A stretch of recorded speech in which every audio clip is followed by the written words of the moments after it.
Welcome to my channel, The Historic State. History is filled with the tales of brilliant generals, conquerors who swept across continents, their names synonymous with victory. But today, we tell a different kind of story. A story about a general who never won a single glorious battle, a commander whose strategy was retreat, and whose name became a byword for cowardice. He was mocked by his own men. His name became a joke, but his failures carved the path to victory. This is the incredible tale of how the most ridiculed general in history executed a strategy so brilliant, so unconventional, that he saved his empire by teaching it how to lose. The Republic of Lyria was on its knees. The relentless legions of the northern conqueror, Cailan the Iron Wolf, had smashed through Lyria's famed armies time and again. Cailan was a military genius, a master of the decisive, brutal battle. He was a storm, and he was unstoppable. Lyria's Senate, in a state of sheer panic after 3 catastrophic defeats, made a desperate choice.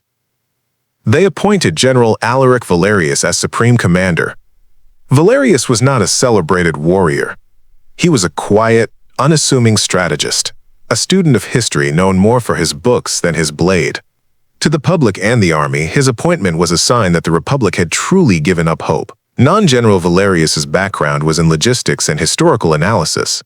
He understood that Lyria's army, however brave, was no match for Cailan's legions in a head-on collision. His rival, the ambitious and popular Senator Cassian, demanded a glorious counterattack. "We must meet steel with steel," Cassian declared in the Senate. "Honor demands we fight." But Valerius knew that honor was a luxury a dying republic could not afford. When he took command, his first orders were not to attack, but to retreat. This decision sent shockwaves of disbelief and anger through the ranks. NNHI's first major test came at the fields of Andoria.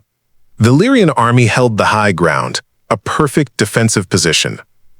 Below them, a portion of Cailan's army marched, exposed and vulnerable. The soldiers gripped their shields, their knuckles white, ready for a charge that would surely bring them a much-needed victory. Senator Cassian, present as a political observer, urged an immediate attack, but Valerius, after a long, silent observation, gave an order that would forever define his legacy. "We withdraw. Now." The command was met with stunned silence, which quickly turned into furious muttering. Cassian confronted him openly. "This is cowardice, General. We are handing them the field." Valerius simply replied, his voice calm. "Precisely. Let them have the field. It is the one thing we can afford to give them." This was the beginning of Valerius's painful, brilliant strategy. He refused to give Cailan the one thing he craved, a decisive battle. Instead, he implemented a brutal war of attrition. He ordered strategic retreats, always keeping his army just out of Cailan's reach. More controversially, he began a scorched earth campaign, ordering his own men to burn Lyrian fields and poison wells in the enemy's path. His soldiers hated him for it. "We are destroying our own homes," they complained. The mockery began in earnest. They nicknamed him Valerius Cunctator, Valerius the Delayer. Back in the capital, Senator Cassian fueled the public's anger, painting Valerius as a traitor and a coward. Cailan the Iron Wolf himself, in captured dispatches, mocked the, quote, general who refused to fight. Nimbly, while his reputation crumbled, Valerius remained steadfast. One night, a loyal young lieutenant finally asked him the question on everyone's mind. "Sir, why do we run? The men are losing faith." Valerius led the young man to his map. "Look," he said, his finger tracing the long, arduous path of Cailan's army. "Cailan's strength is his hammer blow. He needs a glorious battle to win, so we deny it to him. Every step he takes deeper into our land, his supply lines stretch thinner. Every field we burn is a meal his army doesn't eat. Every skirmish we win against his supply convoys is a weapon he cannot use. We are not losing battles, Lieutenant. We are refusing to fight his war. We are forcing him to fight ours, a war against hunger, distance, and despair. And in that war, he cannot win." But patience in the capital had run out. Fueled by Cassian's fiery speeches, the Senate stripped Valerius of his sole command and, in a moment of catastrophic pride, gave Senator Cassian joint command of the army. Cassian, eager to prove Valerius a fool, immediately gathered the largest, freshest Lyrian legions and marched them to face Calin at the Battle of Cannae. It was the glorious, decisive battle everyone had been clamoring for, and it was a massacre. Calin's tactical genius enveloped and annihilated Cassian's army. It was the single darkest day in the Republic's history.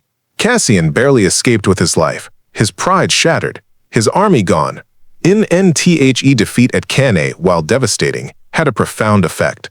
It proved, in the most brutal way possible, that General Valerius had been right all along.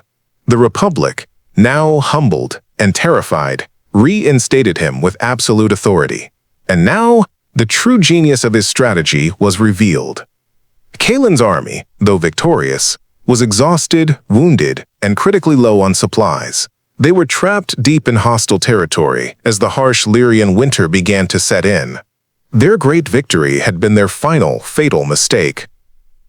Valerius, with his smaller but preserved army, did not seek a final vengeful battle. He simply closed the net. His legions cut off the last of Calin's foraging parties, blockaded the mountain passes, and waited. Starved, frozen, and with no hope of reinforcement, Calin the Iron Wolf, the man who had never lost a battle, was forced to surrender his entire army without a single sword being drawn in a final clash. It was the most anticlimactic and most brilliant victory in military history, and General Alaric Valerius, the delayer, the coward, was hailed as the savior of the Republic. The soldiers who had mocked him now understood the crushing burden he had carried in silence. He taught them, and history, a vital lesson. Victory is not always found in the thunder of a cavalry charge or the glory of a captured flag. Sometimes, true victory lies in the wisdom of patience, the strength of endurance, and the incredible courage to be seen as a failure, all in the service of a greater plan. His so-called failures had not been defeats. They had been the carefully laid stones on the path to ultimate victory. Thank you for watching The Historic State. If this story of unconventional genius and misunderstood courage resonated with you, don't forget to like, comment, and subscribe. Because here, we believe that history's greatest lessons are often taught by its most unlikely heroes.